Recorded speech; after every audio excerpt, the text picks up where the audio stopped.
We are just learning this hour that Jeffrey Epstein's ex-girlfriend, Ghislaine Maxwell, was granted limited immunity in order to talk with Trump's personal attorney turned Deputy Attorney General, Todd Blanche.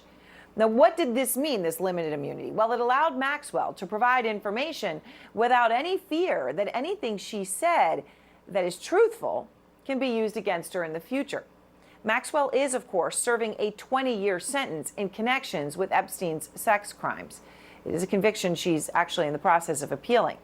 And after the second day of these unusual meetings between Maxwell and the Trump Department of Justice, Maxwell's attorney just said this about a potential pardon from Trump. We haven't spoken to the president or anybody about a pardon just yet. And you know, listen, the president this morning said he had the power to do so. We hope he exercises that power in the right and just way. All right, look, people have been talking about this for days. So at least they're coming out and saying it, black and white. They're not beating around the bush. They're not pretending they don't want a pardon. They want a pardon. They're saying it. And as for Trump, he's saying he doesn't want to talk about it right now, but he's leaving the door open. Listen to what he had to say. A lot of people are asking me about pardons. Obviously, this is no time to be talking about pardons. It's something I haven't thought about. It's really something. It's something I'm allowed to do it, but it's something I have not thought about. All right, well, he says he hasn't thought about it. But of course, in the context of everything that's going on right now, I mean, come on. He also knows Maxwell personally. And he said this about her right after her arrest in connections with Epstein's crimes in 2020. I do wish her well. I'm not looking for anything bad for her. Well, tonight, far-right activist Laura Loomer, who is in Trump's ear and is highly influential in the MAGA world, tonight posted an upside-down smiley face on a post about Maxwell seeking a pardon from Trump. And it is very important to listen closely to Trump's words about pardoning Maxwell, because he said, right, he said, quote, "This is not the time to be talking about pardons," right? And then he continued and he said, his words again, "I haven't thought about it." Well, some people might say, well, that means he hasn't thought about it and he's not opening the door, and okay. Well, those exact words do, though, sound very familiar. I don't want to talk about pardons for Michael Flynn yet. You pardon Paul Manafort? I have not even given it a thought as of this moment. Roger Stone, are you going to pardon him, sir? He's been convicted of felonies. Am I going to pardon him? Well, I hadn't thought of it. I think it's very tough what they did to Roger Stone. Flynn, Manafort, and Stone were all eventually pardoned by Trump. And tonight, we are also learning new details about what Team Trump wanted to know over these past 2 days of talks with Maxwell. She was asked maybe about 100 different people. She answered questions about everybody, and she didn't hold anything back. 100 different people?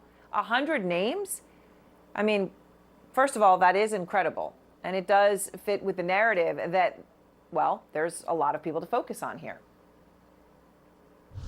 You should focus on Clinton. You should focus on the president of Harvard, the former president of Harvard. You should focus on some of the hedge fund guys. I'll give you a list. These guys lived with Jeffrey Epstein. I sure as hell didn't. Now, of course, Trump hasn't been accused of wrongdoing. Neither have any of the individuals that Trump just referenced. But, of course, Trump has been told by his own attorney general that his name does appear in those Epstein files multiple times. Out front now, Paula Reed. And Paula, the breaking news here is this limited immunity. So Maxwell talks for 2 days. She's got an appeal in the system. So limited immunity has huge value. Huge value. Yeah. And nothing she said can now be used against her. So is a pardon in the offing? Well, it's unclear if a pardon is on the table. I think you're really smart to recall what Trump has said previously before issuing pardons. But Maxwell is in a different league. First of all, you would never put a client across from the Justice Department in a situation like this where she has been convicted of sex trafficking minors, is appealing that conviction. You would never put them across from the Deputy Attorney General without some form of immunity. So it's not surprising at all. She got limited immunity. She's protected from what she says unless she lies. But her lawyer insists that she has answered truthfully and that she can corroborate the things that she has said.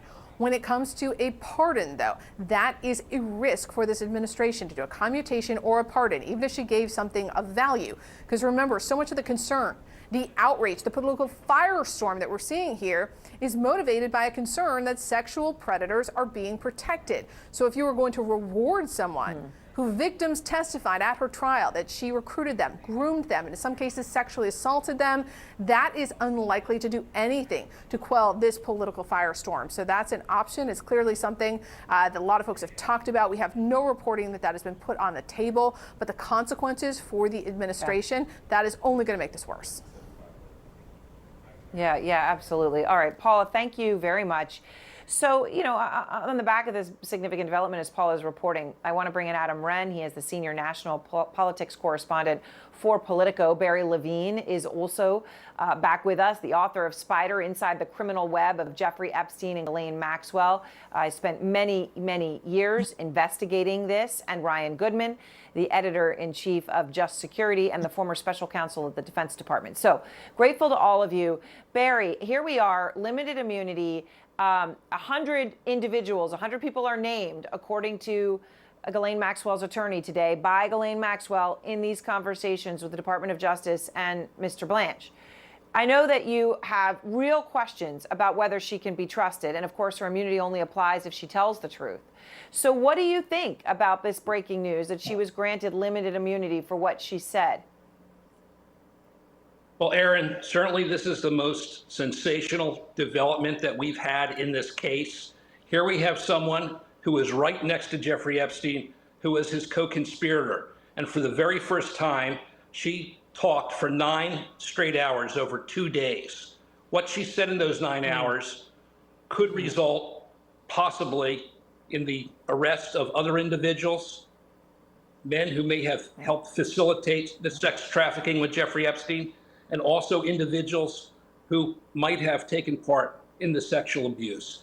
I'm only thinking about the victims tonight, how they're reacting to this. If Ghislaine Maxwell is finally going to do one thing right in her life, it is tell the truth and help these victims get closure on this horrible, horrible crime. Right. Of course, she was convicted. I mean, there have been opportunities for truth before, Ryan. Here we are. Maybe now's the moment. I mean, what do you think happens here now, Ryan? She's got this limited immunity. Apparently, according to her lawyer, mentions 100 people, or is asked about 100 people, but 100 individuals are discussed. So what happens now? So if we were in a normal situation, what could happen next is that the Justice Department might very well have leads to open investigations into other people. And there's strong reasons to believe, in fact, it's a fact, that there were several other people involved in the sexual abuse of minors, people who are in the elite class and have gotten away with it. But this is not a usual situation. So the very fact that we're here today with the Deputy Attorney General running lead in meeting with a prisoner is extremely unusual. You would think it would be the line prosecutors who know the case and would be able to detect at any moment in which she's straying from the truth, especially somebody who's been charged by the Justice Department with 2 counts of perjury. And we're here after Pam Bondi, the Attorney General, said in July 7th that there was no evidence to even predicate an investigation on other people, which is implausible to the point of ludicrous. So the fact that they'd have to go to Ghislaine Maxwell for opening an investigation doesn't make sense. So what would happen in a normal time or not in a normal time at all? No, we're not. And of course, at the DOJ, the person who was leading this up they got rid of her. They got rid of her a week ago. So, layering that into this onion, Adam, I mean, this ensures the story's not going away, right? In fact, this story is escalating. Right? I mean, no matter how much President Trump may have wished this would have just gone away, it has not gone away. So what are you hearing about how he is behind the scenes, about right now, tonight, about his inability to essentially control the narrative on this and make the story die down as he tried to do? Yeah, well, I reported this week from a Republican close to the White House who was in the Oval Office with him after he found out that he was implicated. And essentially, he told this person that he thought that the media, his political opponents, were going to, quote, F him anyways, regardless of whether he had distance from the criminality in this, that the appearance of this was not going to be good for him politically. And so that gives us a window into his state of mind here, that he's defensive about it. And of course, the timeline, as we look at it in light of the Wall Street Journal reporting, reveals that. After that May briefing, he becomes remarkably defensive over a period of weeks, where at a cabinet meeting, he shoots down, says that Jeffrey Epstein isn't interesting, is boring. And then he has the Truth Social post a couple Saturdays ago where he attacks Democrats, Obama and Biden, for putting phony stuff in these files. So clearly he's frustrated and is defensive about this.